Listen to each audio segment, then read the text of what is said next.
بار رئیسی اومد. ببار که یخشه جو گندم درخشه. ببار که اوشه جو گندم درخشه. بابا سلام آقای غلامی هستنی خوبی تیار خوشه ایشا خوشحاله ایشتا خوشحال نباشم برارم. خب همین چند وقته 3 سال قلال خوش سری بیسی کشور رو برف ندیدیم آلی بم تمام کشور مایی میباره نعمت خدای رحمت خدای وقتی که رحمت خدا بباره کشت و زراعت ما رشد میکنه آب و هوا ما تغییر میکنه آلودگی از بین میره فضا سبز رشد میکنه اصلا زندگی تغییر میکنه آب و هوا یعنی سلامتی. بله سلامتی میاره. چه رقم احساس خوبه داره میگه برف میباره؟ احساس خوشی دارم.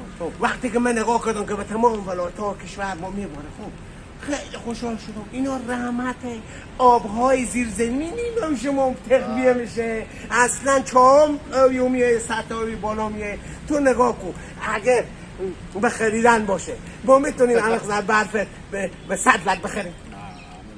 کار خدای الان ما باید دیانت‌ها خوب کنیم به مردم کمک کنیم خیرات بدیم. همین وقتا دیگه ماه روزن نزدیکه دست فقیرها و بیچاره‌ها رو هم بگیریم اونایی که ندارم اونایی که دارم دست از اینا بگیرم همین میبنیم با آخرت ما و شما همین خیرات و زکات و چیزایی که به مردم میدیم همون دست ما رو میگیره. باور کن اگه بچه آدم دست آدم رو بگیره به دنیا. با خیر بینیم آقای غلامی اگه یک سلام و صبح بخیری داشته باشیم برید بیننده ها که شما را میبینم. این لولی بخیری چیه؟ این پای کامریه. این کامریه. خب سلام بیننده های عزیز بنده غلامیم یک از هنرمندان کوچک شهر شما. افتخار میکنم به تمام مردم افغانستان که به هر کجای دنیا که هستم سلام و عرض ادب دارم. امروز خیلی خوشحالم که به ایش دیار ما برف میباره. آقای محمدی هم به کنارمونه.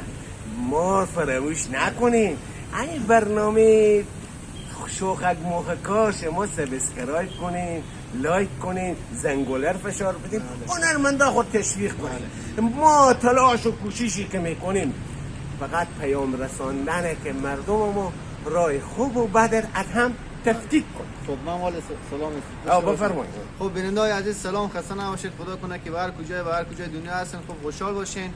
من هم قربان محمدی هم دیگه بشناختم دیگه اینم آقای غلامی هم دیگه. امروز تاریخ فکر کنم 7/12/402 بله روز دوشنبه یعنی بهترین آب و هوای به ایراد. برف هم دیگه از دیشب میباره نگاه کنید درخت‌ها چی قشنگی شده. زمین هم دیگه میتونم خود زمین ایراد سفید شده. خب خواستم اول پروسی کنم یک سلام داشته باشم. خدا کنه که خوب و خوشحال باشیم هر کجایی که هستین. بازم از شما خواهشمندم که کانال رو سابسکرایب کنیم زنگوله رو هم فشار بدیم دیگه ما رو حمایت کنیم. سپاسگزارم از شما.